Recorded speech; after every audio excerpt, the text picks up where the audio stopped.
Ladies and gentlemen, the first sim update for 2024, and I'm very glad to see the first set of fixes on this beta. Over the last entire day, I've been trying to fly all over the place. And thank you for tuning in, by the way. I'm Chikkamangla. If you're new to this channel, please hit that subscribe button to support my channel. If you haven't joined a beta yet, it's actually very easy to join, and check the description below on steps on how to join for both Microsoft Store's version and Steam's version. Now let's start with some of the major fixes, because there's a lot to unpack. There have been a few big issues in Sim Update 1 that people have been waiting to get sorted. I'm right now flying over New Zealand, a beautiful part of the world, and having the right aircraft makes it even more memorable. I'm flying with the DA40 XLS from Kaus, a brand new aircraft that's available at Orbix Direct. Now let's talk about Sim Update 1, the first ever for this year, and we've been waiting for this. On a high level, let's talk about the areas that matter the most, which have surfaced with this update, covering stability and performance, bug fixes on a general level, some aircraft, not all of them, getting fixed, carrier mode, training missions, and the world, essentially covering the environment and more. Now talking about stability and performance, in this update, they've addressed some rare crashes that would occur during airport generation. This can be an improvement for people who love to explore new airports like myself and not really have to worry about crashing while the scenery loads, and it's happened a few times for me. It's especially noticeable for those who spend hours flying from one airport to another, so stability is huge for us. You want those butter landings. One other major fix here is the VR mode crash. Now some players reported crashing when toggling VR mode on and off during a flight, which is aggravating. Now this update should make the experience much more smoother, which is really important given how immersive flight simming can be on VR. I haven't tried this out yet, but something that's gonna come up soon here on this channel. Under general bug fixes, this is where the sim starts showing its potential.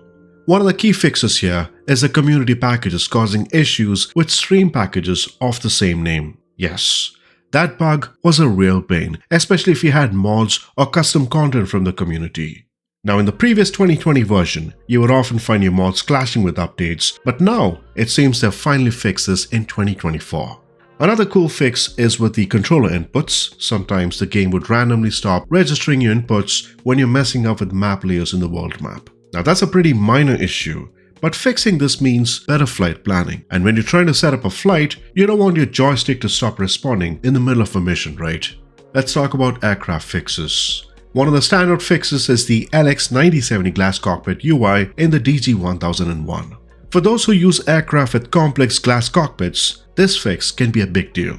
If you had your flight sim experience interrupted by visual glitches or a broken UI while flying, you know how frustrating that can be. Now it's great to see that they're fine-tuning these systems. Also including is the fuel system fixes, which is super important. Now some aircraft are starting with zero fuel.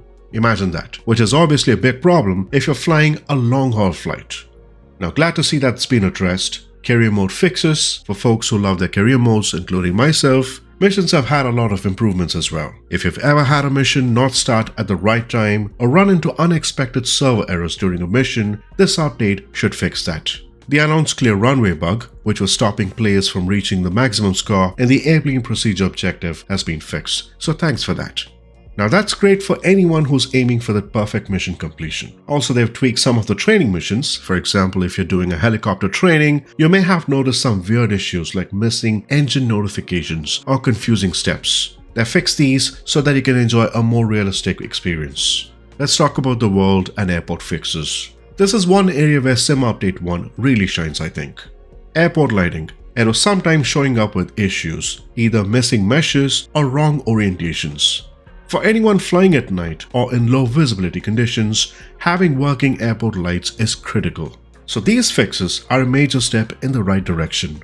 One of the other things is trees. They've also tackled giant trees that were causing visual glitches in some airports, especially in corrupted TIN, meaning terrain index areas. If you've had any trees popping up in weird places around airports, they should clear things up. We've been having discussions about this on Discord, as some of them have been quite happy, while some of them have experienced issues. Unfortunately, yes.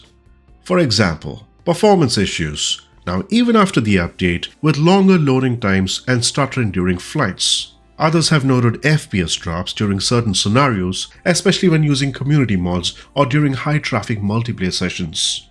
Bugs and crashes. There have been reports of crashes when switching between different views or using the skip to feature during exams.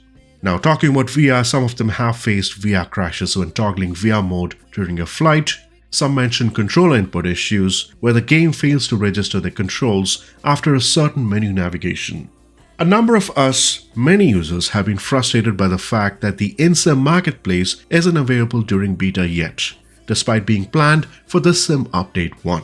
They can't access or purchase new content, though they can still use existing items from the library. Now, this is hopefully going to be resolved soon, welcoming the marketplace to 2024. In terms of aircraft issues, aircraft starting with zero fuel is still a problem again. Community mods and packages. Several users report this is causing conflicts, leading to game instability or unexpected behavior. Now, some users are really happy about the UI improvements. I noticed it myself as well, and the stability improvements that have been made so far. While Sim Update 1 has made some improvements, there are still several bugs and performance issues that players are still facing. The beta seems to have helped address some stability problems, but there's still room for improvement. Now let's talk about how MSFS 2024 compares with 2020 in these areas. When 2020 first launched, it was groundbreaking with its scenery and more, but it also came with its fair share of bugs, especially when it came to performance issues and stability. A lot of us struggled with things like crashes during airport generation or weird UI glitches in planes. Now looking at 2024, these bugs have kind of been addressed head-on. They focus on making the game smoother, more stable, and less prone to issues like crashes. Now, performance is clearly a priority here, and even if they've optimized memory usage in things like volume gauges, which should help in making your flights even more fluid.